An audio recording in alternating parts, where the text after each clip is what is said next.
नमस्कार साथियों। आज के वीडियो में बात करेंगे वृत्तों के क्षेत्रफल की। देखिए, क्षेत्रफल एक बहुत ही महत्वपूर्ण चैप्टर है कक्षा 12 प्राविधिक के विद्यार्थियों के लिए भी और कक्षा 10 गणित या प्राविधिक कला के विद्यार्थियों के लिए।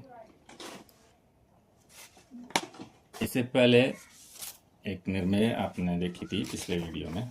इससे पिछले वाले वीडियो में किसी दिए हुए वर्ग के आधे क्षेत्रफल के बराबर एक वर्ग बनाना, ये बहुत महत्वपूर्ण निर्णय है। आपने नहीं देखा हो तो ये वीडियो जाके देख लीजिए। क्षेत्रफल के विषय में एक प्रश्न है। दो वृत्तों की त्रिज्याएं क्रमशः 8 सेंटीमीटर और 6 सेंटीमीटर है। उस वृत्त की त्रिज्या ज्ञात कीजिए जिसका क्षेत्रफल इन दोनों वृत्तों के क्षेत्रफलों के योग के बराबर है। और ये कक्षा 10 की प्रश्नावली 12.1 जो है उसका दूसरा प्रश्न है, वहाँ से लिया है। देखिए, करना यह है कि दो वृत्त हैं जिनकी त्रिज्याएं मालूम है और ये कह रहा है कि इन दोनों वृत्तों के क्षेत्रफलों का जो योग है उसके बराबर जो वृत्त होगा उसकी त्रिज्या ज्ञात करके बताइए। तो हमें करना ये पड़ेगा कि दोनों वृत्तों का क्षेत्रफल ज्ञात करके उनका योग करेंगे, जोड़ देंगे।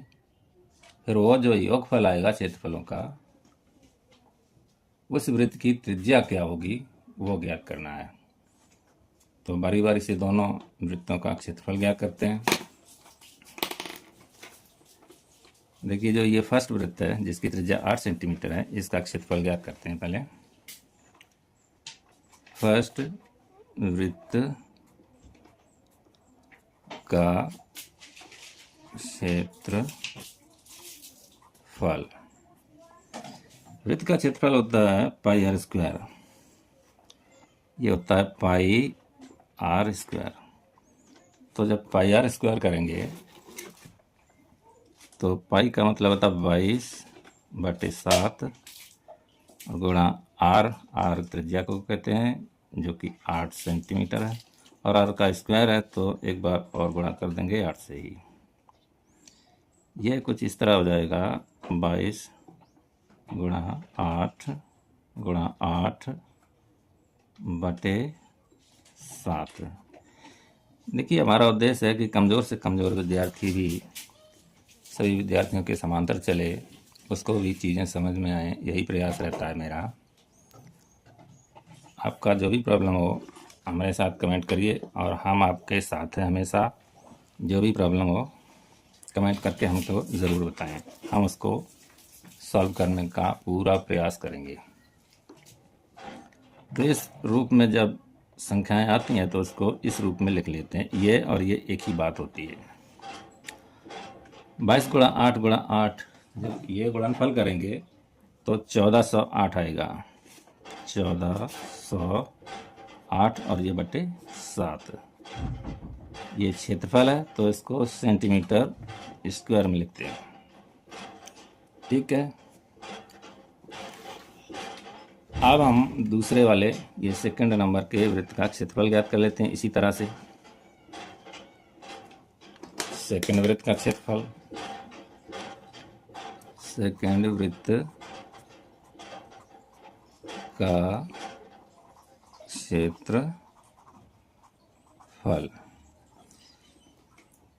पाई आर स्क्वायर इसका भी होगा। यही फार्मूला होता है वृत्त के क्षेत्रफल ज्ञात करने का, जहाँ पाई का मान 22/7 होता है। पाई का व्यवहारिक मान 22/7। इस वृत्त की त्रिज्या 6 है तो 6 से गुणा कर देते हैं। स्क्वायर है तो एक बार और 6 से गुणा कर देते हैं और ये इसी रूप में आ जाएगा 22 गुणा 6 गुणा 6/7। 22 गुणा 6 गुणा 6 करेंगे तो ये आएगा 792। 792/7। ये भी क्षेत्रफल है तो इसको सेंटीमीटर स्क्वायर में लिखेंगे। क्षेत्रफल को सेंटीमीटर स्क्वायर में ही लिखते हैं। दोनों वृत्तों का क्षेत्रफल हो गया। अब हम क्या करेंगे कि दोनों वृत्तों के क्षेत्रफलों को जोड़ देंगे।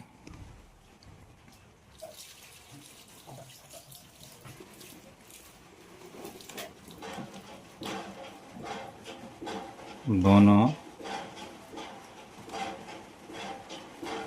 वृत्तों के क्षेत्रफलों का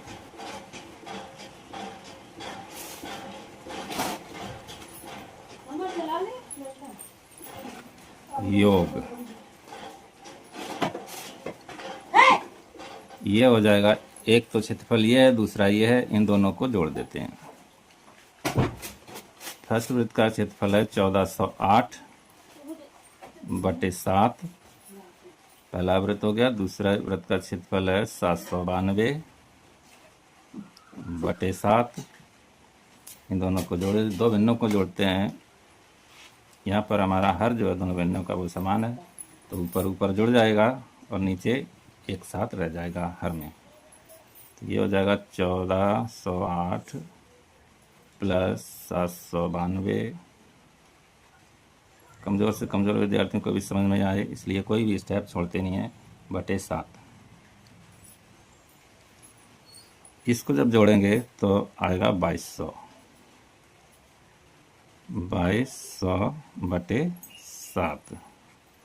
ये भी एक क्षेत्रफल है, इसको भी सेंटीमीटर स्क्वायर में ही लिखते हैं। 2200 बटे 7 ये इन दोनों वृत्तों का क्षेत्रफल जो है वो आया है मिला के। आप क्या करते हैं, देखिए इसको दशमलव में नहीं तोड़ा है, किसी भी क्षेत्रफल को हमने दशमलव में नहीं तोड़ा है, ज़्यादा नहीं निकाला है। ये मान बिल्कुल शुद्ध है अभी तक। अगर इसको दशमलव में निकाल देंगे तो इसमें अशुद्धि आ जाएगी, क्योंकि ये 1408 है और 792 है और ये 2200 है। ये 7 से पूरा पूरा विभाजित नहीं होता है। दशमलव में निकालेंगे तो इस वैल्यू में एरर आ जाएगा, अशुद्धि आ जाएगी, और इस वैल्यू के साथ अभी और भी कैलकुलेशन करना है तो आंसर में भी अशुद्धि आने की संभावना रहेगी। अब देखिए दोनों क्षेत्रफलों को जोड़ लिया है। जिस वृत्त का ये क्षेत्रफल आया है ये वाला, उस वृत्त की त्रिज्या क्या होगी ये ज्ञात करना है।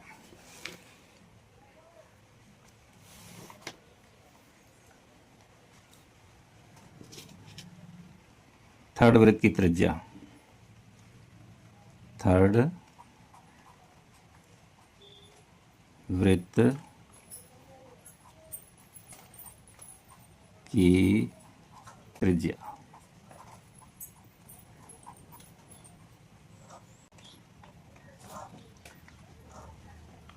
देखिए इसका हमको क्षेत्रफल मालूम है। क्षेत्रफल का फार्मूला होता है पाई आर स्क्वायर, जो कि 2200 बटे 7 के बराबर है। क्षेत्रफल ही है, ये भी क्षेत्रफल है, और 2200 बटे 7 जो आया है वो भी क्षेत्रफल ही है,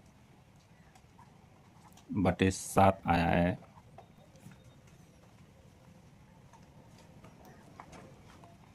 यानी कि 22 बटे 7, पाई का मान 22 बटे 7 गुणा आर स्क्वायर बराबर है ये 2200 बटे 7 के। अब देखिए आर स्क्वायर का तो मान हमको ज्ञात करना ही है, तो इसको इसी तरफ रखते हैं। आर स्क्वायर बराबर ये 22 बटे 7 का इधर गुणा है, तो इधर जब आएगा तो इसका भाग हो जाएगा, ये इस तरह से हो जाएगा 2200 बटे 7। अभी इसको इधर ही रखते हैं 22 बटे 7। 2200 बटे 7 में 22 बटे 7 का भाग है मेन बटे ये है, ये अंश है, ये हर है, तो इसको इस तरह से लिखते हैं गुणा के रूप में, बराबर आर स्क्वायर बराबर होगा 2200 बटे 7। अब हम भाग की जगह पर गुणा कर देंगे और ये संख्या पलट देंगे, 22 बटे 7 को 7 बटे 22 कर देंगे इस तरह से, क्योंकि ये गुणा करना आसान हो जाता है। गुणा में दो भिन्नों का गुणा होता है तो ऊपर ऊपर का गुणा, नीचे नीचे का गुणा हो जाता है। ये आ जाएगा, देखिए 7 से तो 7 कट गया, और 22 के पहाड़े से एक बार में 22 कट गया, और 22 के पहाड़े से एक बार में ये 22 कट जाएगा और 2 जीरो रह जाएगा। बराबर 100, 100 आया है, आर स्क्वायर बराबर है, ये आर स्क्वायर बराबर 100 आया है, तो आर बराबर क्या आएगा, ये स्क्वायर इधर जाएगा तो रूट बन जाएगा, आर बराबर रूट 100, और जब हम 100 का वर्गमूल लेंगे तो 10 आएगा, 10, और ये त्रिज्या है तो सेंटीमीटर लिखेंगे इसको, और यही हमारा आंसर है। आंसर। तो वीडियो आपने देखा, क्षेत्रफल ज्ञात करना, जब दो वृत्तों का क्षेत्रफल दिया गया हो तो उन क्षेत्रफलों के बराबर जो वृत्त बनता है उसकी त्रिज्या क्या होती है, ये हमने सीखा। चैनल को सब्सक्राइब कर लें प्लीज़, और वीडियो को लाइक कर दें। धन्यवाद।